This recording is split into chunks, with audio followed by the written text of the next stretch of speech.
10 months ago, I gave readers of this column an early preview of the race for the Democratic presidential nomination. Keep an eye on the new faces, I sagely advised. Sens. Kamala Harris of California, Cory of New Jersey, and Sherrod Brown of Ohio, plus former Representative Beto O'Rourke of Texas. Sorry about that. Despite a fawning cover story in Vanity Fair, O'Rourke flamed out fast. Harris staged an impressive launch but then fell to earth. Brown never entered the race. Only Booker is still running, and his campaign is on life support. Next time I recommend a hot technology stock or a soon-to-be famous restaurant, ignore the tip. Advertisement. At the end of each year, I look back at my columns to see what I got wrong, and what, if anything, I got right. It's a humbling exercise but a useful one.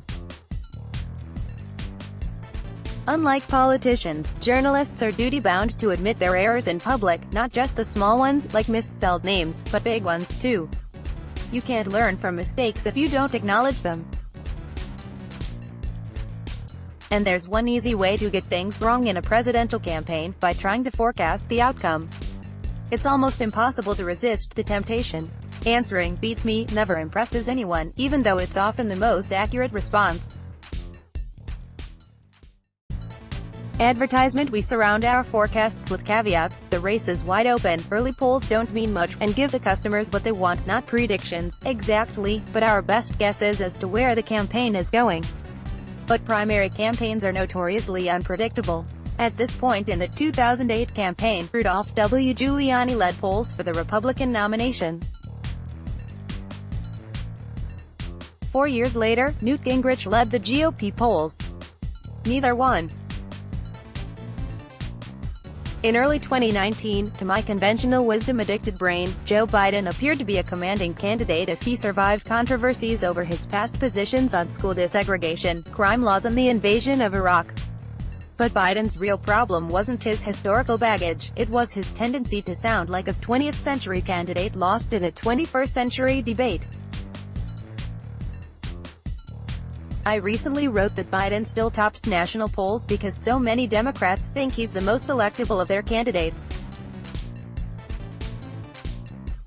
But this time I hedged, noting that the perception could change overnight if Biden is shellacked in Iowa and New Hampshire, the first caucus and primary states. I didn't see Pete Buttigieg coming. The 37-year-old gay mayor of a small city? Inconceivable, I thought. Iowa voters may shortly prove me wrong. I did see Elizabeth Warren coming. Her focus on plans to make the economy work better for the middle class was effective, I wrote. Advertisement. Then Warren stumbled on healthcare. When she belatedly offered a plan, it proposed a government-run health insurance system, but only after a long transition period. That seemed smart, I wrote. It's not clear that voters agree. To be fair, I did get some things right. I figured out that the controversies over Biden's verbal gaffes were really a polite proxy for questions about his age. He'll be 78 on Inauguration Day. Is he up to the job?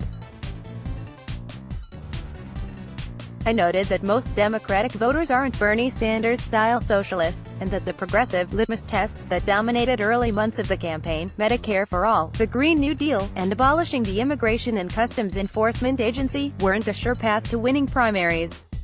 And I got some things right on the other big political story of the year, the impeachment of President Trump. I wrote last February that House Speaker Nancy Pelosi, D. San Francisco, and her Democrats were heading in that direction. Call this phase pre-impeachment, I wrote. Pelosi and her committee chairs, all Democrats, are doing what they need to do to make impeaching Trump possible. Advertisement. They were mostly just waiting for an impeachable offense to come along.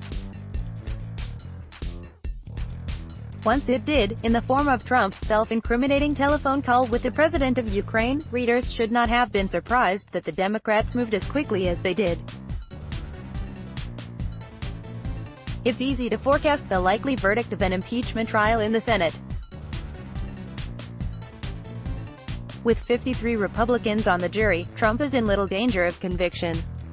The tougher question is what impact impeachment will have on the presidential election. Trump says he thinks it will help him. I wrote that it could help the Democrats instead.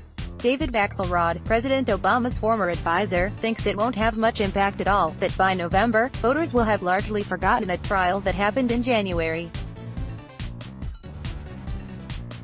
He's probably right. Campaign reporting is at its best when we investigate the candidates, their histories and their proposals, and when we talk to voters to learn what they think. We're at our worst when we make forecasts without warning how fallible we are. In 2020, I hope you'll return to this column for the reporting, the analysis, and the occasional insight. Just don't ask me who's going to win. Let's block ads. Why?